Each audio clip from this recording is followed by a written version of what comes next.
All right, aspired leaders, you are in for a conversation with a high impact educator here. If you haven't seen him on social media or you haven't checked him out with Teach Better Team, Phil is amazing. So super stoked to get to learn more about his story and learn about his support groups that he's got going on. He's speaking all over the country. And with that, Phil, thank you so much for being on Inspired Elite.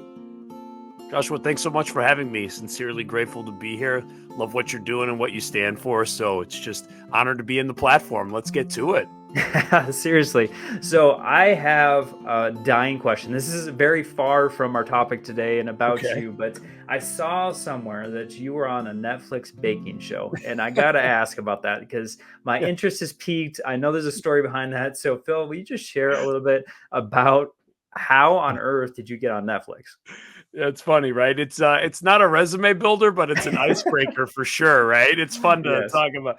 Yeah. So during COVID lockdown, my kids and I got into a show called Nailed It. It's a amateur baking show meant to be a total mishap. You're supposed to flop and do bad. You get a professional cake that took a professional 8 hours and you get 2 hours to do it. Anyways, we loved it. It was comical. And my kids are like, you got to try. I actually love to bake and cook. It's one of my favorite pastimes. Almost became a chef earlier in my life. So they're like, you would do so good. So I ended up trying out, and a year later, they randomly reached out and went through the process and flew me out to LA, and I got to live a dream. I got to be on a set, bunch of cameras, chaos, a little competition, baking, and I had an absolute blast.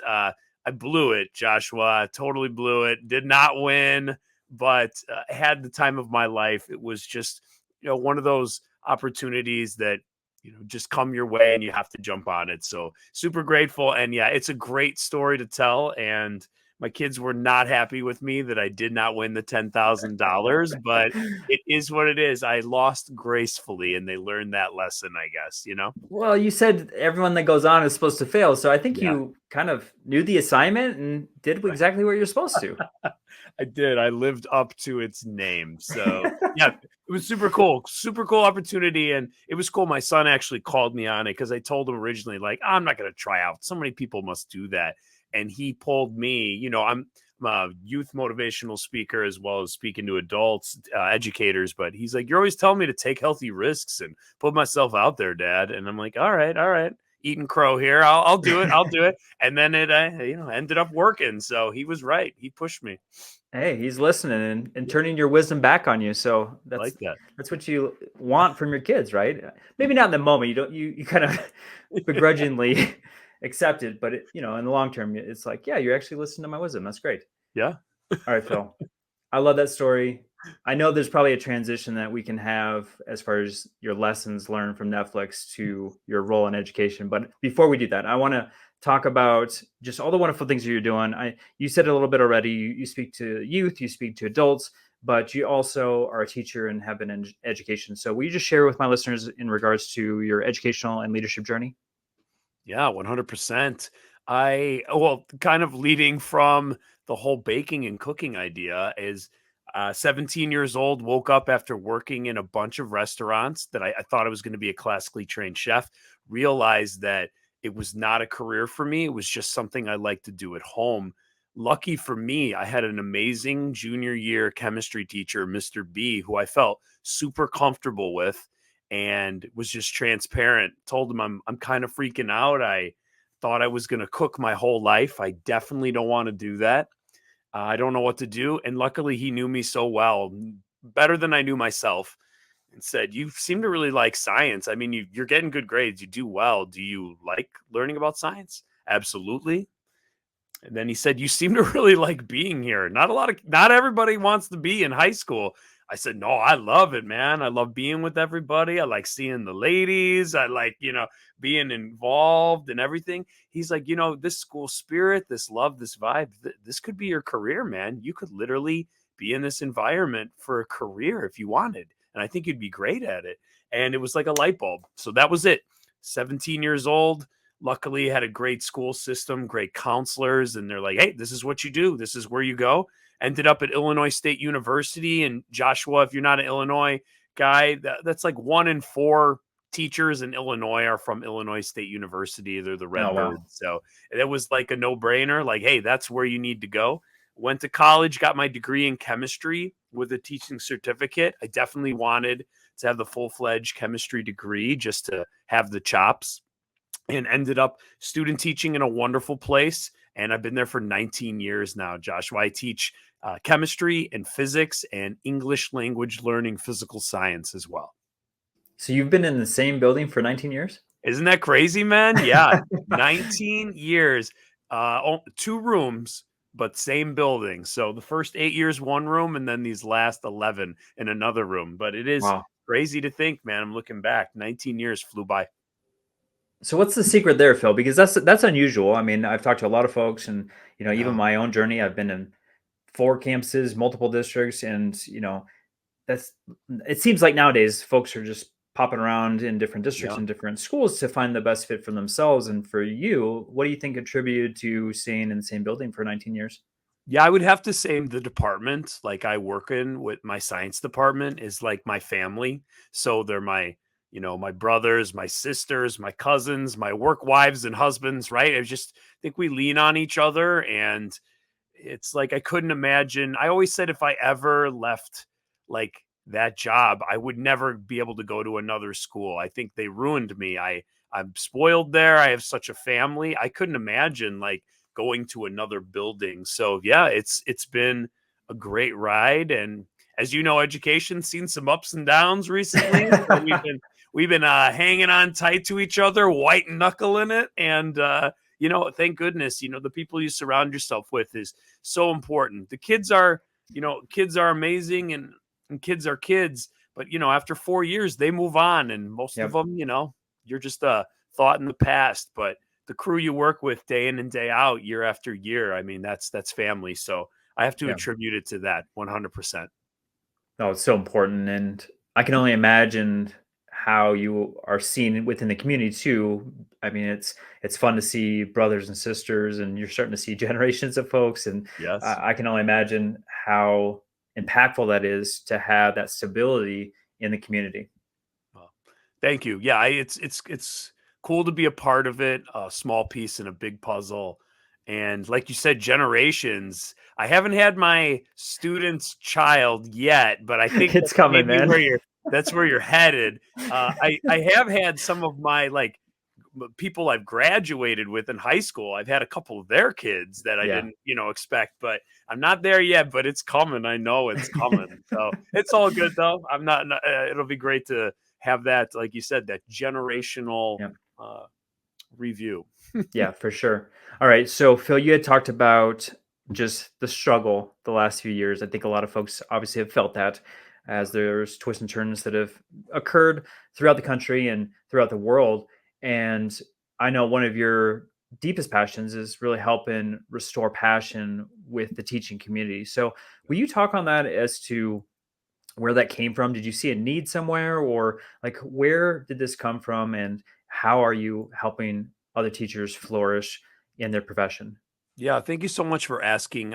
I'd have to say, when COVID lockdown happened and we went virtual for quite a while, as everybody did, I'll be completely honest. After about 2 months of that, started looking on LinkedIn and thinking, well, maybe this is it for me. Maybe it's time to do something else. I'm an extreme extrovert, and human connection is like I crave it, and if I don't get it, I'm pretty low and down and out. So I found myself at a pretty low place in my life and my career for sure.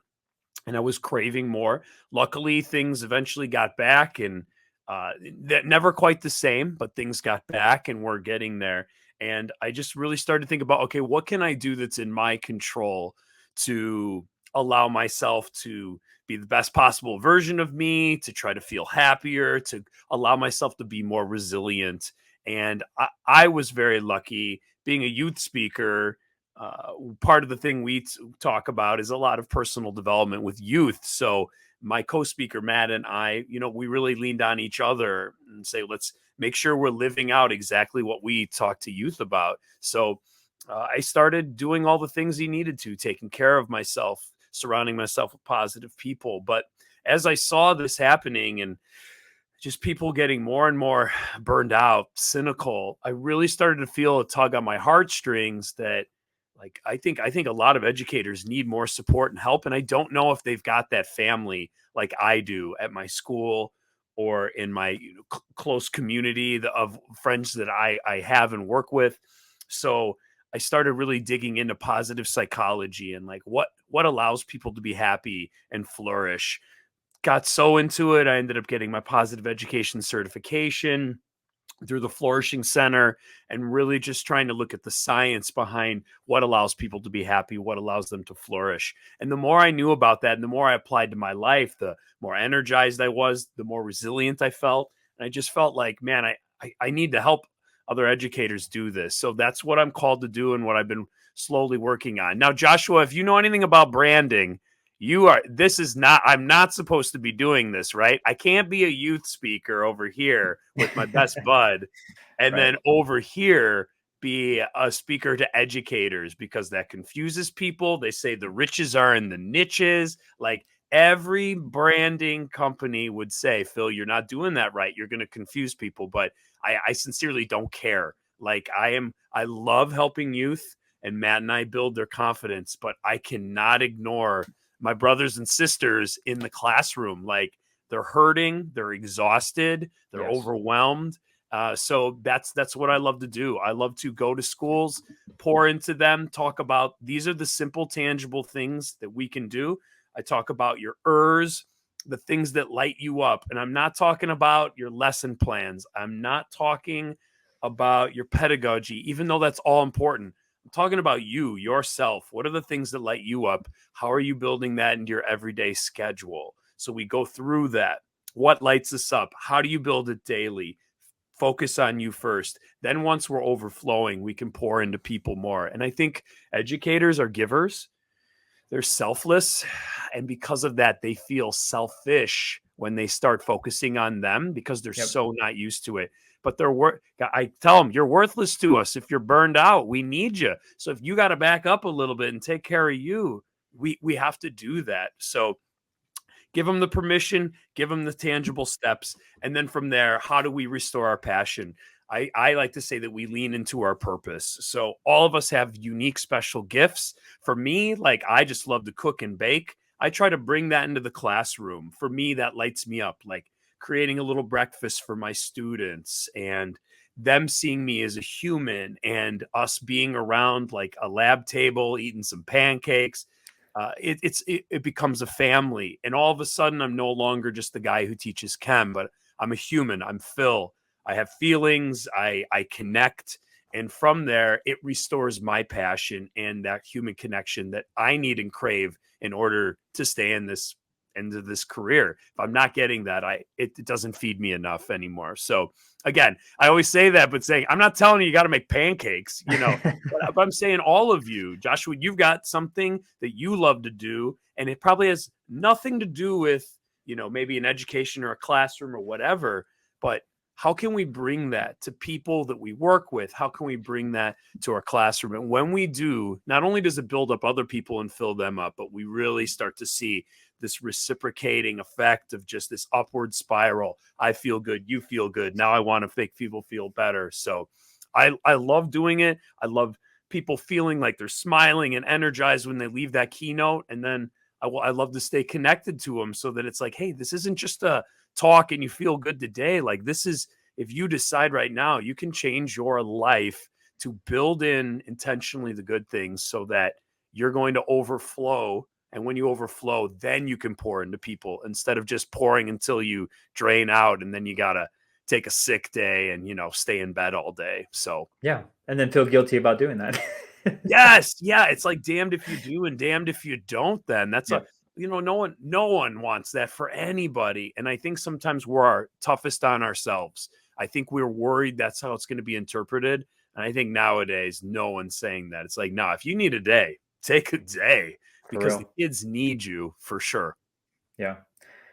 Phil, it's like almost like a passion project, right? Like this podcast honestly was my passion project. I was administrator for 10 years and I needed something, an outlet of some way to have my creative juices flowing. And I felt like I was serving other people. And I mean, it's grown a lot more than I anticipated at the time, but I mean, it did make me feel better every time I had these conversations. It was kind of like exercise for the mind.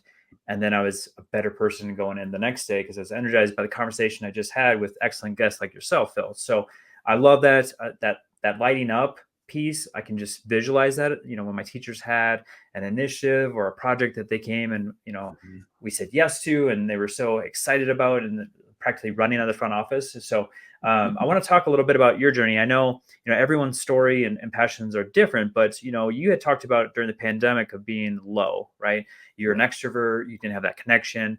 So during that time, I'm guessing that you started to go through this process of trying to figure out, like, how do I restore myself? How do I get past this burnout feeling? Yeah. How do I not go on LinkedIn and look for a different job? So what was lighting you up beyond just cooking?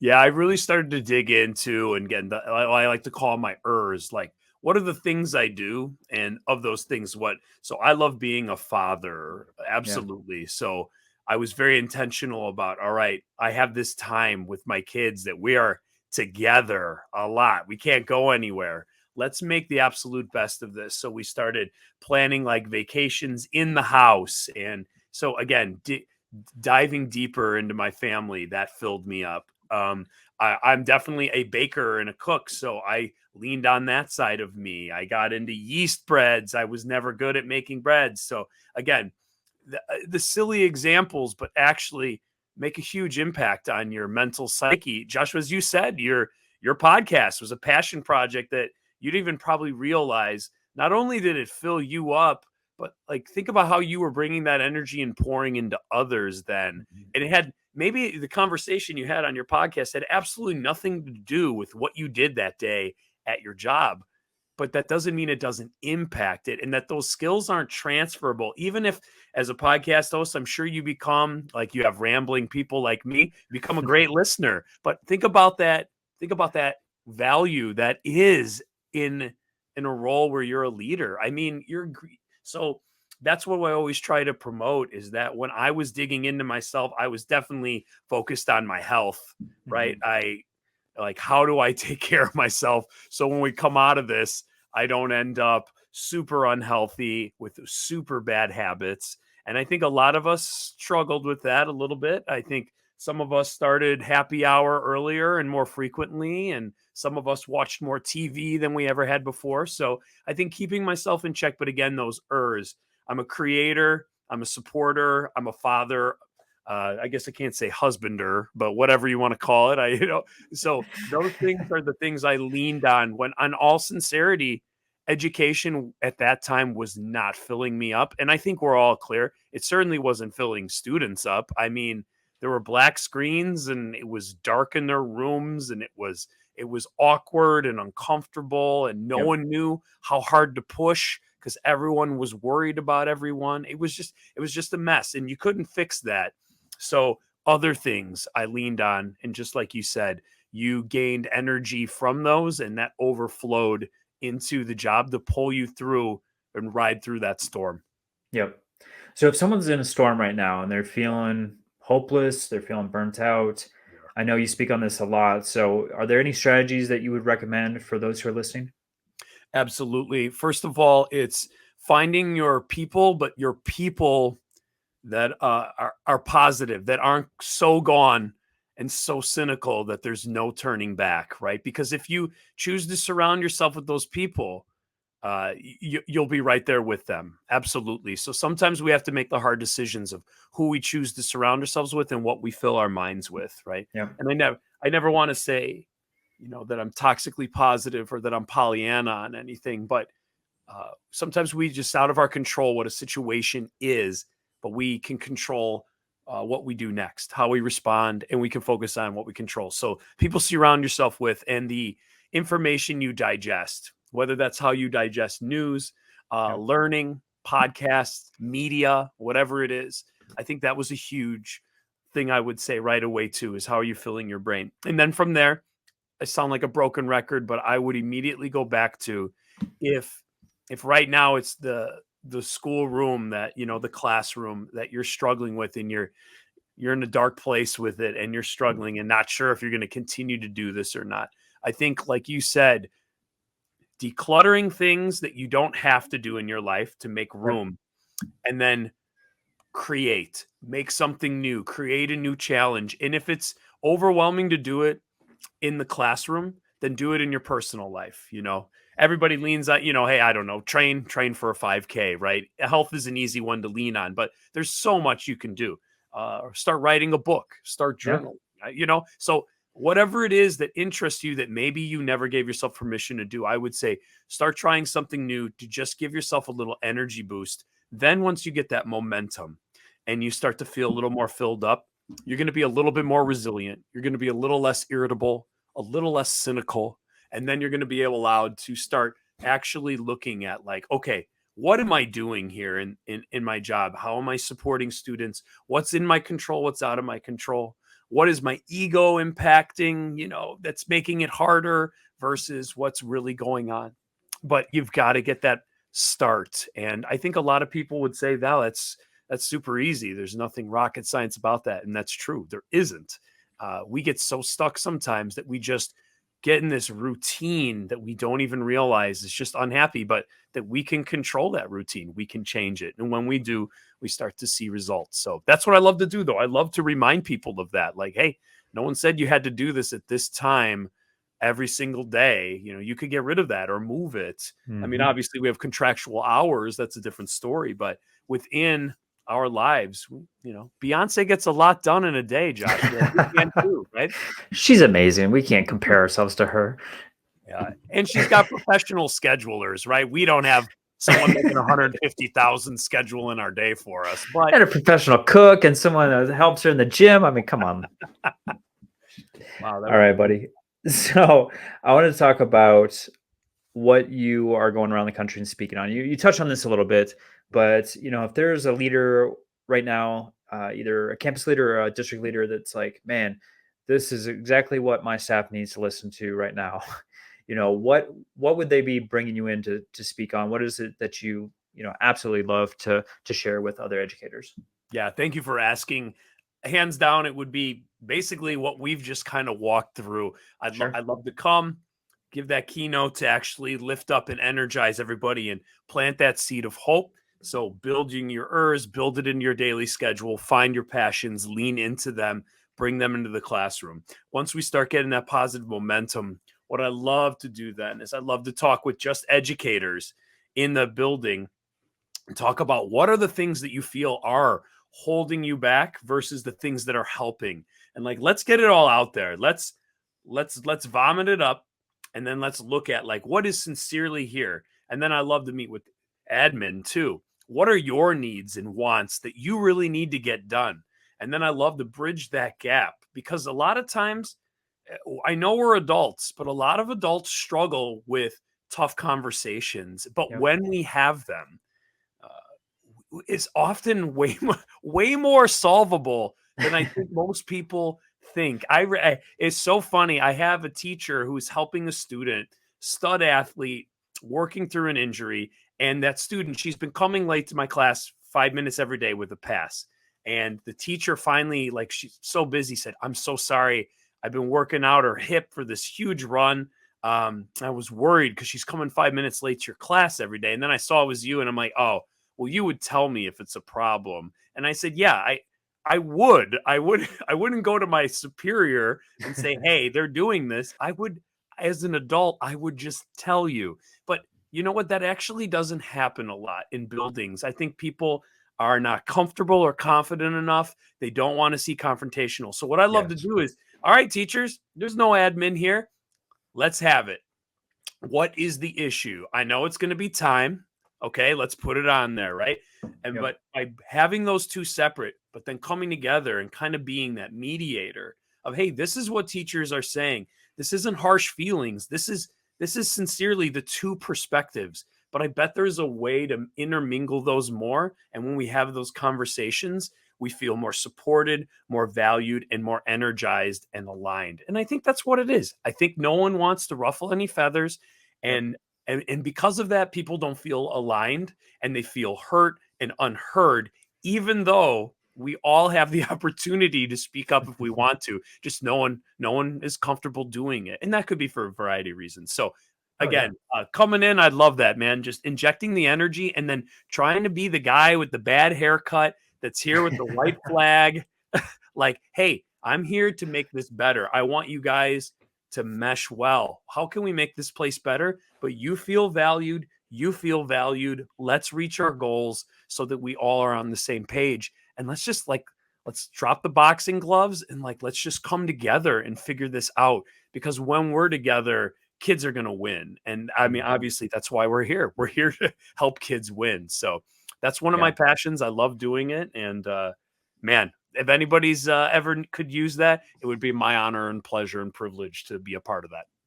No, I think Phil, that's so important. Like just having that third party there, someone who's in a neutral space, and there is a power dynamic.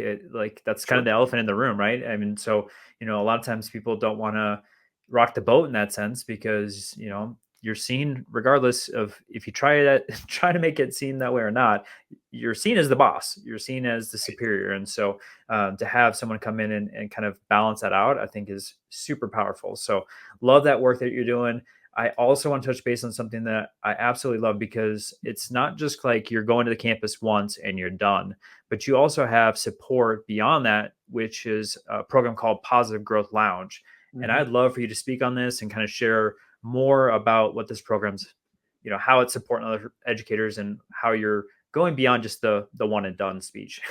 Yeah, thank you so much. Yeah, I love my Positive Growth Lounge family. So because of this, me looking on LinkedIn during COVID and I'm looking for my people, but my people, as you know, Joshua, I've been with for 19 years. So we all think pretty much alike now. So I thought, what a great thing, because everyone got used to virtual and love it or hate it, at least we're somewhat comfortable with it. So what a wonderful thing it would be for educators to just come together from all across the country to meet up twice a month and just focus on us, our needs. So I created the Positive Growth Lounge, and it's a membership where we meet twice a month on Wednesdays.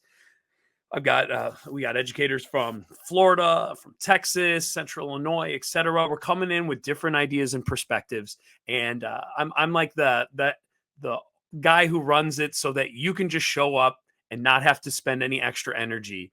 So every meeting we have a different theme, SEL style based, positive psychology backed on what we look at. So last week our meeting was on, we audited our day, 24-hour day, and looked at and graded, hey, was this net positive? Was this something that was totally draining us, or was this neutral? And after we did that, now we're kind of messaging back and forth on things we're catching in our day.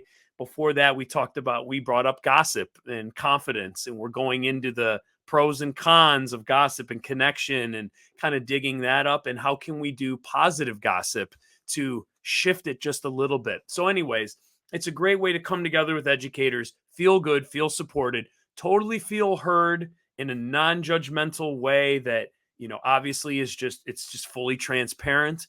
And it feels so good at the end of the meeting every Wednesday, just like, man, these are just good people who want to help kids and want to make sure that they're taking care of themselves as well. So yeah, I love it. It's a membership that everyone's welcome to come to. Anyone who hears this is interested, feel free to reach out to me. I'd love for you to be a guest for a meeting just to see if it's organically your fit. And if we're too hippy dippy weird for you, I totally get that too, man. We're not, everybody's not for everybody, but we're here to support and grow together and just run ideas off of each other, but focus on ourselves first so that we can pour into others. Well, if anyone's watching this video, you don't look hippie at all, Phil. So I can't imagine that group being like that. So, all right, man, we're winding down our conversation. Although I feel like I could talk to you for another hour. I asked this question for all my guests because it's one thing to listen to all this wonderful wisdom and insight, but it's another to take action, right? So, if there's an actionable item they can do tomorrow or next week to enhance their leadership journey, what would you advise them to do? Hands down, I'm a human that fully believes in a schedule. First step I would take if they're looking to be happier is I'd simply just look at how they spend their day every day and in the slots they can control. If it's something that they're just in the habit of doing that they don't really need, I'd encourage them to declutter it, get rid of it, and either just leave it open and spend time with yourself or your family, or put something in there and replace it that's going to allow you to feel more positive, something that's going to build you up. I sincerely believe you have to start with the little wins and momentum before we can start tackling the really, really big stuff. And education has overwhelmingly big things to tackle, and things I don't know if we'll ever fully tackle because humans are complex. But the more we take care of ourselves in those little tiny steps you build in every day, you're going to feel stronger and stronger. You're going to feel more and more resilient, more uplifted and positive, and that's going to allow you to get hungry for better positive change. So start with that. Look at your day and make sure, don't be shameful about it, be ashamed, but if you're wasting time or doing something just out of habit, let's fix it and fill something else that's better for you. Yeah, man. Do something that's fun for yourself. Yeah. Maybe cook pancakes for your kids or play Christmas music in July. It doesn't matter. Like whatever's going to bring you happiness, get out there and do it. That's the real thing about it. And I don't know if you know this, but I'm a huge, huge Christmas song fan. So Christmas in July music is totally my jam, brother. If you see behind me, I got the Christmas story representing with my bobblehead. So I Wow. have admitted on this podcast before that it doesn't matter 12 months of the year in my house. You may hear Christmas music, especially if I'm stressed. That's going to be playing. So I have no shame in that. Like I said, if you want to see Phil, he said bad haircut. I think it's rocking. You want to see his tattoos? You definitely check out YouTube, Josh Stamper. Joshua Stamper is on YouTube, and then of course the Teach Better team. Both of the videos will be posted on those channels, so make sure you go there. Phil, I know you've got your handle on screen, but for those who are listening on the audio podcast formats, how can they connect with you on your website or on social media? Well, Mr. Stamper, I'm obnoxiously everywhere. If you just can figure out how to spell my last name, you'll find me, Phil Januszewski. But my handle everywhere is just at Phil Januszewski, Januszewski. All right. So it's a complex last name, as we were talking. It's on the screen. And then also, I will have all the links in the show notes. Go to joshstamper.com. I will have every single link. And Phil was saying that there's a lot of links, and it's true. And I would say, though, if you want to see some phenomenal videos, Phil's your guy. So you're on TikTok, and I saw you on Instagram stories the other day. So killing it, man. I love what you're doing. I'm so honored that you were a guest today on Aspire to Lead. And man, I just can't wait to see the impact that you continue to make throughout the country. Thank you. Your kindness has been fully received. I appreciate your time and energy. Thanks for the opportunity. And it's just great to connect with humans who are looking to make the world a better place. So the feeling's absolutely mutual. Truly enjoyed it. Thank you for the opportunity.